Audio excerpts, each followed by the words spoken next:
Hi అండి, నమస్తే. Welcome to cook with Manju. సంవత్సరం పాటు నిల్వ ఉండే పండు మిరపకాయల టమాటో నిల్వ పచ్చడి ఎలా ప్రిపేర్ చేయాలో చూద్దాము. ఈ మెజర్మెంట్స్తో మీరు ప్రిపేర్ చేసుకున్నారంటే చాలా చక్కగా కుదురుతుంది పచ్చడి అయితేనంటే. ఇక్కడ టమాటోస్ ఒక హాఫ్ కేజీ తీసుకోవాలి. ఒక దూరగా పండిన టమాటోస్ తీసుకోండి.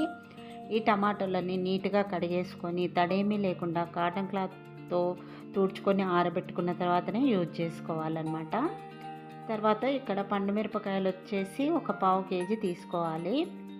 ఈ పండు మిర్చిని తొడుమలతో పాటే కడుక్కోవాలండి. కడుక్కున్న తర్వాత నీట్గా తుడిచేసుకొని ఆరబెట్టేసుకున్న తర్వాత అప్పుడు తొడుమలు తీసి ఈ మిర్చిని ఇలా చిన్న చిన్న ముక్కలుగా కట్ చేసేసుకోవాలి. ఇలా మిర్చి అంతా కూడా కట్ చేసుకొని పెట్టేసుకోండి. తర్వాత టమాటాలు బాగా ఆరిపోయిన తర్వాతనే ముక్కలుగా కట్ చేసుకోవాలి. టమాటాలను ఇలా కొంచెం చిన్న ముక్కలుగా కట్ చేసుకున్నామంటే తొందరగా ఉడికిపోతాయి. ఇక్కడ వచ్చేసి ఒక 50 గ్రామ్స్ దాకా చింతపండు తీసుకొని ఇందులో గింజలు నార అన్నీ తీసేసుకొని నీట్గా చేసుకొని పెట్టుకోండి. తర్వాత ఇక్కడ గల్ల ఉప్పు తీసుకోవాలి. ఒక 50 గ్రామ్స్ తీసుకోండి. 2 టేబుల్ స్పూన్స్ అంతా అవుతుందన్నమాట 50 గ్రామ్స్కి. 1 టీ స్పూన్ మెంతులు తీసుకోండి. ఒక హాఫ్ టీ స్పూన్ జీలకర్ర తీసుకోండి. తర్వాత ఆవాలు వచ్చేసి ఒక 2 టీ స్పూన్స్ తీసుకోండి. ఇప్పుడు పాన్ పెట్టేసుకొని ముందుగా మనం మెంతులు వేసుకుందాము. ఆ తర్వాత జీలకర్ర వేసుకొని వీటిని కాస్త వేపుకోండి. ఇవి వేగిన తర్వాత ఆవాలు వేసుకోండి. ఆవాలు వేసుకున్న వెంటనే స్టవ్ కట్టేయండి. ఆ వేడికి ఆవాలు అనేది వేగిపోతాయి. చల్లారిన తర్వాత మిక్సీ పట్టుకోండి. ఇలా పొడి చేసి రెడీగా పెట్టుకోవాలి. ఇప్పుడు కడాయిలోకి 1 టేబుల్ స్పూన్ ఆయిల్ వేసుకొని పండుమిర్చి ముక్కలు వేసుకొని ఒక 2 నిమిషాలు వేపుకోండి.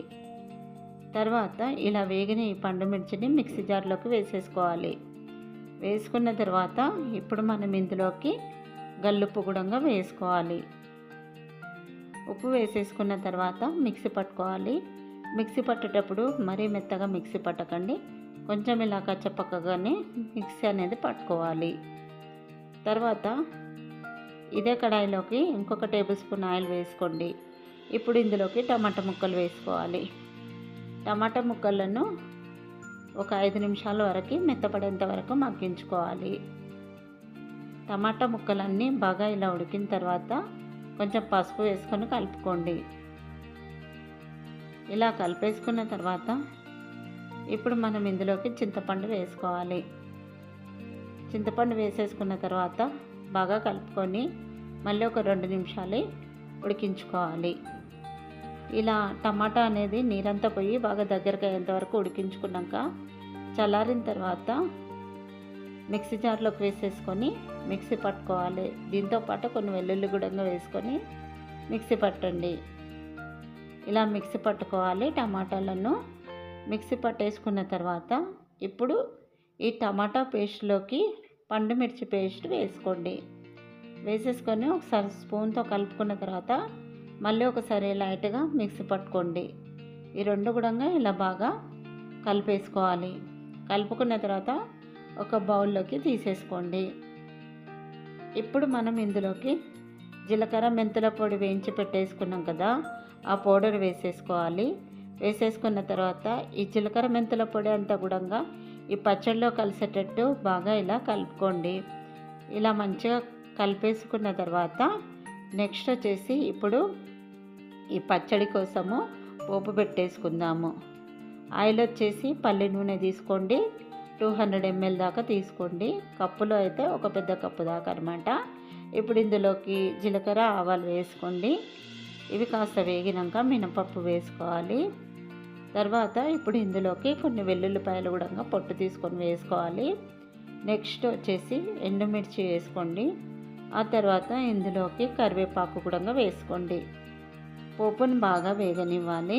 వేగిన తర్వాత పోపు అనేది కంప్లీట్గా చల్లారిన తర్వాతనే పచ్చడిలో వేసేసుకోవాలి. ఇప్పుడు ఈ పోపు అంతా పచ్చడిలో వేసేసుకున్న తర్వాత ఆయిల్ అంతా కూడా పచ్చడికి పట్టేటట్టు మంచిగా ఇలా స్పూన్తో కలుపుకోవాలి. ఇలా కలుపుతూ ఉండాలి. ఇక్కడ చూసారు కదా, ఆయిల్ అంతా కూడా ఇలా కలవాలి మా పచ్చడిలో.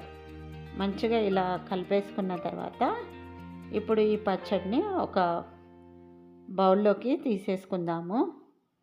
చాలా అంటే చాలా టేస్టీగా ఉంటుంది ఈ పచ్చడి.